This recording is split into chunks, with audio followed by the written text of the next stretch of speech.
Ganpati Bappa Morya and Radhe Radhe everyone. आज की इस वीडियो में मैं आपको बताने वाला हूं how I jumped from 40 marks to 67 marks in advance accounting of CA intermediate. And भाई ये जो चेंज आया है वो मैं आपको बताऊंगा कि कैसे आया। एंड अगर तुम इन पॉइंट्स को फॉलो करते हो तो तुम फर्स्ट अटेम्प्ट वाले हो, तुम रिपीटर हो, तुम्हारी एग्जामिनेशन पक्की है, आई गारंटी यू। बस ये जो मैं बातें बोल रहा हूँ ना भाई, उसको डायरी में नोट कर लेना। मैं कह रहा हूँ ये मेरा एक्सपीरियंस है, बिल्कुल सच सच बोलूंगा, कुछ भी चीज़ में मैं झूठ नहीं बोलने वाला। बस तुम्हें भाई मेरे को ध्यान से सुनना है, एक कॉपी और पेन ले लो, बस तुम्हें लिखना है। अगर तुम नहीं लिखने वाले तो भाई इस वीडियो का भी छोड़ के चले जाओ, लेकिन प्लीज़ लिख लेना, या फिर तुम नोट्स भी कर सकते हो, तुम्हारे जो नोट्स एप्लीकेशन है फ़ोन की उसमें। सो भाई चलिए शुरू करते हैं। सो फर्स्ट है, जब मेरे 40 मार्क्स आए थे तब मैं इंपॉर्टेंट चैप्टर्स को इतना ध्यान नहीं देता था उन पर। मैं बस सिंपली चैप्टर है उनको करते जाता था। इंपॉर्टेंट चैप्टर कौन से हुए? Financial statement, internal reconstruction, buyback and consolidation. ये इजी एंड इंपॉर्टेंट चैप्टर्स हैं। सो भाई इन चैप्टर्स पे तुम्हें बहुत ज़्यादा फोकस करना है। And these 4 chapter carry almost 35 to 40 marks in your examination. So भाई तुम्हें इन चैप्टर्स पे है वो ज़्यादा ध्यान देना है, इनको पहले कंप्लीट करना है। सेकेंड पॉइंट आता है, तुमने जो रिवीजन वीडियोस है वो देख लिए। एंड जब तुम जाओगे क्वेश्चंस के ऊपर तो भाई तुम्हें तुम्हारी बुक है उसमें बहुत सारे क्वेश्चंस मिलेंगे, अनलिमिटेड। मतलब अगर तुम पूरे क्वेश्चन को सॉल्व करने बैठोगे ना भाई, तुम्हारी हवा निकल जाएगी। तो तुम्हें कौन सा क्वेश्चन सॉल्व करना है?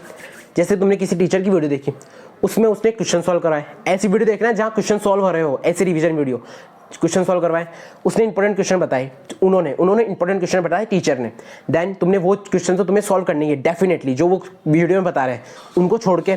जो भी आईसीएस स्टडी मटेरियल के क्वेश्चन है जो तुम्हारी बुक में लिखे हुए होते हैं ना साइड में कि आईसीएस स्टडी मटेरियल का है, जो तुम्हारे घर पे मटेरियल आता है उनमें से टीचर ने लिया है, वो तुम्हें सॉल्व करना है। देन तुम्हें पीवाईक्यू सॉल्व करने हैं, बस तुम्हें इतना सा ही करना है तुम्हारी बुक में से।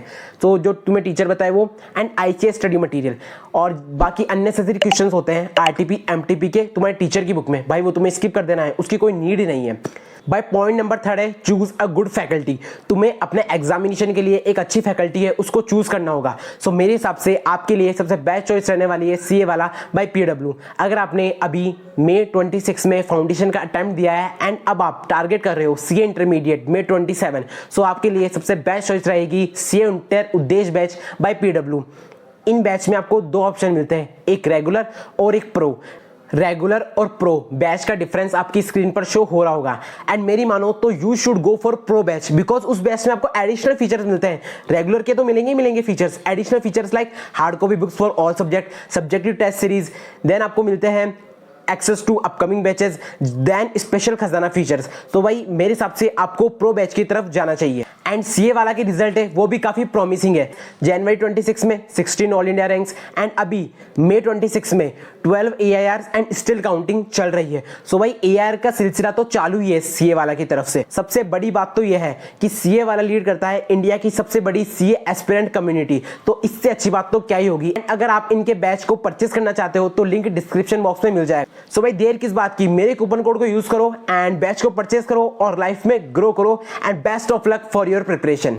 अब आते हैं 4th पॉइंट पर, नोट्स और टीचर्स। अगर आपको चेंज करने की नीड लग रही है अपनी प्रिपरेशन के वक्त तो भाई आप चेंज कर सकते हो। जैसे कि मैं जिस टीचर से पहले पढ़ रहा था जनवरी में, उनसे मैंने शिफ्ट किया एक नए टीचर पे, मैंने नोट्स पे शिफ्ट किया, मैंने वीडियोस पे शिफ्ट किया, क्योंकि भाई और उससे ड्रास्टिक चेंज भी आया मेरे प्रिपरेशन के वक्त। मुझे कॉन्सेप्ट की अंडरस्टैंडिंग अच्छे से होने लगी थी एंड भाई क्वेश्चन समझ आने लगे थे। जब मैं क्वेश्चन करने बैठता था तो भाई क्वेश्चन बन रहे थे, लेकिन पहले नहीं बनते थे। सो भाई ये तुम ध्यान दे देना कि अगर टीचर चेंज करने की नीड लग रही है, नोट्स चेंज करने की नीड लग रही है तो भाई चेंज कर लो। मैंने देखा है बच्चे सोचते हैं कि भाई नोट्स क्या चेंज करूँ, इससे तो मैं मतलब फ्रेंडली हूँ एंड ये मेरा कंफर्ट जोन है ये वाले नोट्स, लेकिन मैं ऐसा नहीं होता। You have to be change, तुम्हें चेंज करना चाहिए अगर तुम्हें नीड लग रही है। सो भाई ये तुम्हारा 4th पॉइंट। 5th पॉइंट पे जाए तो 5th पॉइंट है more and more handwritten practice. यार ऑडिट करना छोड़ दो, एडवांस अकाउंट ऑडिट सब्जेक्ट नहीं है, this is the subject of writing. तुम्हें हर क्वेश्चन को राइटिंग में करके देखना है। तो तुम्हारे टीचर वीडियो में क्वेश्चन बताए उनको, जो आईसीएस स्टडी मटेरियल के क्वेश्चन है उनको फर्स्ट डिवीजन में तुम्हें बस इतना करना है। देन तुम्हें क्वेश्चन को एलिमिनेट करना है, फर्स्ट सेकंड थर्ड। ये वाला क्वेश्चन मैंने कर लिया है, अब इसको अगले रिवीजन में नहीं करूंगा, तो उनको तुम्हें राइटिंग में नहीं करना, देखना है अभी भी ऑडिट करना है लेकिन राइटिंग में नहीं करना। तो भाई तुम्हें ज्यादा से ज्यादा क्वेश्चन को राइटिंग में करना है फॉर स्पीड, बस स्पीड चाहिए भाई। एडवांस अकाउंट के पेपर में 90% स्टूडेंट को पूछ लेना, उनका पेपर इसलिए छूट जाता है क्योंकि भाई उनकी स्पीड नहीं बन रही थी, क्वेश्चन आते हैं स्पीड नहीं बनती। सो हाथ से लिख के है वो प्रैक्टिस जरूर करना। नेक्स्ट पॉइंट है, हर डिफिकल्ट क्वेश्चन के पीछे मत भागो भाई। तुम्हारी जो टीचर की बुक में तुम्हारी जो टीचर्स की बुक है उनमें कोई ऐसे क्वेश्चन जरूर होंगे जो भाई तुम्हारे कंफर्ट से बिल्कुल ही बाहर है। कोई आरटीपी का क्वेश्चन होगा, कोई आरटीपी में 26 का, है ना। अब वो तुम्हारी बुक में सर ने डाल दिया एंड अब उसमें थोड़ी एम्बिग्यूटी है, तो भाई तुम उसके क्वेश्चन के पीछे लग ही जाओगे। मतलब भाई तुम्हें ये नहीं दिखेगा कि मैंने बाकी क्वेश्चन सॉल्व कर लिए 10, तुम्हें वो एक क्वेश्चन दिखेगा कि वो एक क्वेश्चन क्यों नहीं सॉल्व हो रहा, और जिसकी आने की प्रोबेबिलिटी एग्जाम में भाई मैं कह रहा हूँ 1% से भी कम है। भाई क्यों लोड लेना, ये करना है तुम्हें इस क्वेश्चन के ऊपर, मतलब तुम्हें क्रॉस लगा देना है, तुम्हें नहीं करना। अगर वो आरटीपी का क्वेश्चन है, एमटीपी का क्वेश्चन है, भाई छोड़ दो। भाई जो इंस्टीट्यूट है वो एम्बिग्यूअस क्वेश्चन डाल देता है कभी कभी, और वो टीचर ले लेते हैं अपनी बुक में, तो भाई तुम्हें इतना लोड लेना ही नहीं है। तुम्हें बस वो वाले क्वेश्चन करने हैं जो टीचर ने बताए अपने रिवीजन वीडियो में, जो आईसीएस स्टडी मटेरियल के है, बस वो भाई, और तुम्हें करने की जरूरत ही नहीं है। और अभी रिसेंट आरटीपी एमटीपी के तुम्हारे जो क्वेश्चन है जिनका तुम अटेम्प्ट दे रहे हो, भाई वो कर लो, बस इनफ टू इनफ। भाई एडवांस अकाउंट में बस तुम्हें इतना ही करना है क्वेश्चन से रिलेटेड, तो भाई इसका जरूर ध्यान रख लेना। जब नेक्स्ट पॉइंट पे चलते हैं, नेक्स्ट के पॉइंट है पीवाईक्यूज को प्रायोरिटी दो about RTP and MTP. RTP MTP solve करो तुम्हारे अटेम्प्ट के, बस। बाकी भाई पीवाईक्यूज है, लास्ट पीवाईक्यूज जितने हो सकते हैं भाई उतने पीवाईक्यू सॉल्व करो, बिकॉज पीवाईक्यू रिपीट होने के चांसेस ज्यादा है ऑब्वियसली। आरटीपी एमटीपी के इतने नहीं है, लेकिन पीवाईक्यू है वो रिपीट हो जाते हैं। आरटीपी एमटीपी के रिपीट होने के चांस नहीं है, लेकिन पीवाईक्यू के रिपीट होने के चांसेस है।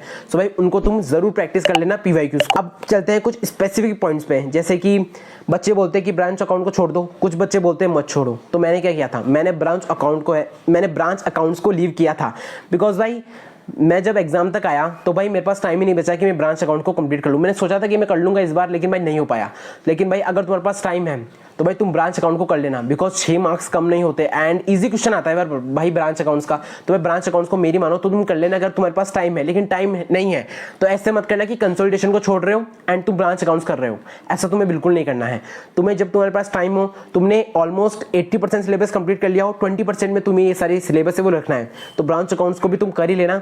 ये भाई अच्छा साबित होगा अगर तुमने कर लिया तो ब्रांच अकाउंट्स, ये कोई भी बुरा साबित नहीं हो सकता। भाई अब बात करेंगे नेक्स्ट पॉइंट के ऊपर कि तुम्हें क्या लीव करना चाहिए। जो पिछले एग्जाम में एस है जो आ चुके हैं वो तुम्हें इस एग्जाम के लिए लीव कर देने चाहिए, बिकॉज भाई उनके रिपीट होने के चांस काफी कम होते हैं। जैसे कि फॉर एग्जाम्पल मैं एग्जाम्पल ले रहा हूँ, AS20 एंड AS15 आया पिछले एग्जाम में 7 मार्क्स का और 5 मार्क्स का, तो 99.99% चांस है कि दोनों ही एस नहीं आएंगे।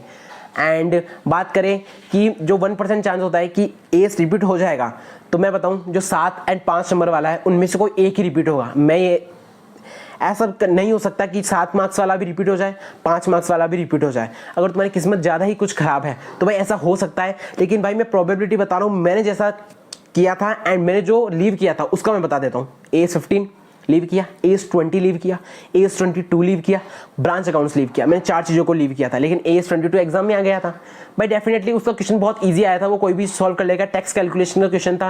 एंड भाई मैं कह रहा हूँ ना, तुम्हारी किस्मत भी मैटर करती है, अगर किस्मत अच्छी हुई तो भाई वो तुम्हारा क्वेश्चन आ जाएगा। एंड भाई मैंने बेसिक पढ़ लिया था एंड AS20 का बेसिक, 15 का बेसिक, 22 का बेसिक, तो भाई मैं बेसिक करके चला गया था। ब्रांच अकाउंट्स को मैंने छुआ भी नहीं एंड एग्जाम में भी नहीं छुआ, तो ये मैं 3 बेसिक करके चला गया था। सो भाई डेफिनेटली AS22 का बेसिक करने से मुझे जो क्वेश्चन है वो मुझे आ गया, क्योंकि भाई बेसिक क्वेश्चन आया था उसका। सो बेसिक तुम कर लेना जो पिछले बार में एस आया है, लेकिन अगर तुम्हें छोड़ने का मन है, तुम्हारे पास टाइम कम है, तो मैंने तुम्हें बता दिया जो पिछली बार एस आया है उनको तुम लीव कर सकते हैं। देन चलते हैं रिवीजन स्ट्रेटेजी। तुमने रिवीजन पढ़ ली, अब बचते हैं लास्ट के 5 दिन एग्जाम डे रिवीजन। डे नहीं बोलूँगा, डेज बोलूँगा, क्योंकि भाई एग्जाम जब तुम एडवांस अकाउंट्स के लिए प्रिपरेशन करोगे तो तुम्हारे पास 5 दिन आएंगे। तो भाई तुम्हें उन रिवीजन डेज में क्या करना है, सबसे पहले तुम 1 दिन रिवीजन करोगे, 2 दिन, 3 दिन तुमने रिवीजन किया। 4th डे पे तुमने जो 3 दिन में पढ़ा है उसको प्लीज़ रिवाइज कर लेना। तुम्हें एग्जाम में जो तुम्हें फर्स्ट डे पढ़ा था वो याद नहीं आएगा। मैं कह रहा हूँ तुम बायबैक के रूल भूल जाओगे, तो फाइनेंशियल स्टेटमेंट जो चैप्टर है उसमें जो तुम डिविडेंड देते हो वो तुम भूल जाओगे। एंड तुम्हें बहुत सारी चीज़ें भूलने वाले हो, तुम बायबैक की एंट्री भी भूल सकते हो। तो भाई जो फर्स्ट डे पे तुमने पढ़ा था उसको तुम 4th 5th डे पे भाई डेफिनेटली रिवाइज कर लेना। मैंने ये नहीं किया था जब मेरे जनवरी के एग्जाम थे, लेकिन मई में मैंने ये गलती नहीं दोहराई। मैंने फर्स्ट डे के दिन पढ़ा, सेकंड के दिन पढ़ा, थर्ड के दिन पढ़ा, वो मैंने 4th को रिवाइज किया, 4th को थोड़ा नया पढ़ा, 5th को नया पढ़ा, देन मैंने 5th को पूरा एक बार अच्छे से गो थ्रू किया। एग्जाम के भाई में लोग कहता है ना कि 1 घंटे पहले नहीं पढ़ना चाहिए, मैं 20 मिनट्स पहले भी रिवाइज कर रहा था नोट्स को, क्योंकि भाई जो थ्योरी है ऐसे उनको भाई तुम रिवाइज कर सकते हो 20 मिनट्स पहले भी, क्योंकि भाई वो तुम्हें एग्जाम में याद नहीं आएंगे, और उनमें से कोई थ्योरी क्वेश्चन आ गया ना तो भाई तुम कमा ही लोगे मार्क्स को। तो तुम्हें यही करना है कि जो तुमने 1-2 दिन पढ़ा था पिछले, उसको तुम फोर्थ डे को रिवाइज करो, फोर्थ को थोड़ा और नया पढ़ो, फिफ्थ को भाई तुम फिर रिवाइज करो। तो भाई तुम्हें रिवीजन मतलब मल्टीपल रिवीजन कर लेने हैं 5 दिन के अंदर। ऐसा नहीं करना कि तुम किसी चैप्टर का बस एक ही रिवीजन करते जा रहे हो, हर चैप्टर का बस करते जा रहे हो, पीछे का तुम भूलते जा रहे हो। ऐसा तुम्हें भाई नहीं होना चाहिए तुम्हारे साथ। तो भाई तुम्हें कम्युनिटिव रिवीजन करना है, ये बात हो। अब चलते हैं लास्ट पॉइंट पे, डोंट पैनिक। तुम्हें भाई पैनिक तो करना ही नहीं है, ये तुम्हारी लाइफ का एग्जाम नहीं है, this is your career exam. So भाई लाइफ देन करियर, तो तुम्हें पॉजिटिव रहना है। तुम्हें बस एग्जाम हॉल में जाते हुए ये सोचना है, इस एग्जाम हॉल में मेरे से ज़्यादा इंटेलिजेंट कोई नहीं है, एंड ये भी सोचना है कि इस एग्जाम में मेरे से ज़्यादा है वो किसी को नहीं आता। This is not over confidence, ये ओवर कॉन्फिडेंस नहीं है।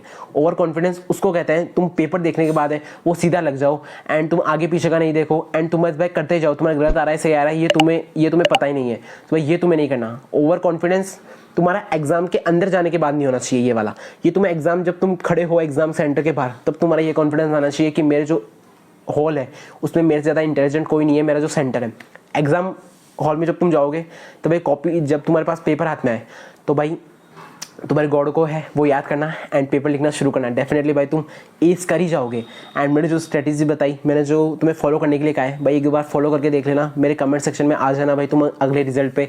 एंड भाई डेफिनेटली तुम्हें हेल्प होने वाली है। अगर तुम फर्स्ट अटैम्प्ट वाले हो, तुम रिपीटर हो, तुम्हें एग्जामिनेशन टारगेट करनी है, तो भाई ये जो स्ट्रेटेजीज है उनको फॉलो कर लेना। बाकी अगर तुम और भी क्वेश्चन पूछना चाहते हो, मैंने कुछ मिस कर दिया हो, तो भाई डेफिनेटली तुम पूछ सकते हो। सो भाई आज की वीडियो के लिए बस इतना ही। अगर आपको ये वाली वीडियो अच्छी लगी हो तो इस वीडियो को लाइक कर देना, चैनल पर नहीं हो तो सब्सक्राइब कर देना। एंड अभी भाई फैन ऑफ है तो भाई इसके लिए भाई एक प्यारा सा कमेंट कर देना। एंड अभी लाइट भी जल रही है तो भाई आप देख सकते हो कि स्वेट भी आ रहा है, तो भाई उसका कोई दिक्कत नहीं है, वो तो भाई इग्नोर करते हैं भाई हम इन चीज़ों को। तो सो अगर आपको ये वाली वीडियो अच्छी लगी तो भाई लाइक एंड सब्सक्राइब कर देना। मैं मिलता हूँ आपको किसी अगली वीडियो में, तब तक के लिए bye bye and peace out. Ganpati Bappa Morya and Radhe Radhe, bye bye.